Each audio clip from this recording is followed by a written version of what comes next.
So this story has to do with my AP calculus teacher in high school. He was really funny. And at my old high school, we used to have Chicken Finger Friday. And everyone loved it. Everybody ate it. There was a huge lines in the cafeteria. So one day he decides that he's going to let us go to lunch early so we could get a head start and get our lunch. But only if we decide, if we all, the whole class, runs down the hall screaming Chicken Finger Friday and waving our hands in the air. So we all agreed to do it. And he's like, okay, go. And he let us out into the hall and we started running down the hall screaming Chicken Finger Friday. And our principal was at the end of the hall. And he got really angry and made us all go back and sit down. And our teacher ended up getting in trouble for doing that. So that was a really funny story. And he's actually one of the reasons why I decided to become a teacher, because I really enjoyed his class and how funny he was and the things that he did. When I was in high school, I was not a scholar. Therefore, I was expelled from all DeKalb County schools. As a result, after the first semester of expulsion, I had to attend DeKalb Alternative School for the second semester.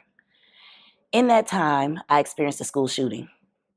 When I got off of the bus and walked into my school that morning, we were waiting for the bell and we all started to, migrate towards our classes. And all of a sudden there was really, really loud noises. It sounded like somebody beating on a locker.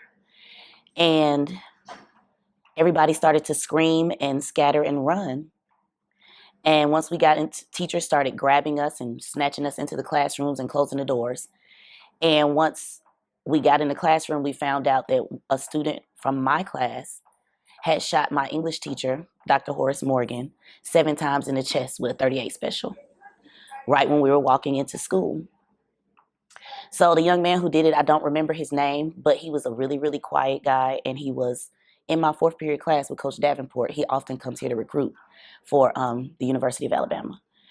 But anyway, that was my interesting high school experience. It changed me a lot, and it made me know that I wanted to be an educator.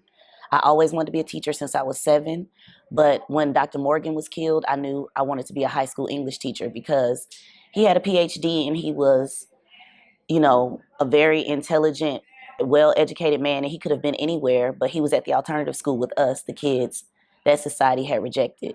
And after that happened, we had a difficult time. We couldn't come back to school for 2 weeks until the school established metal detectors because our teachers were afraid to come to school with us.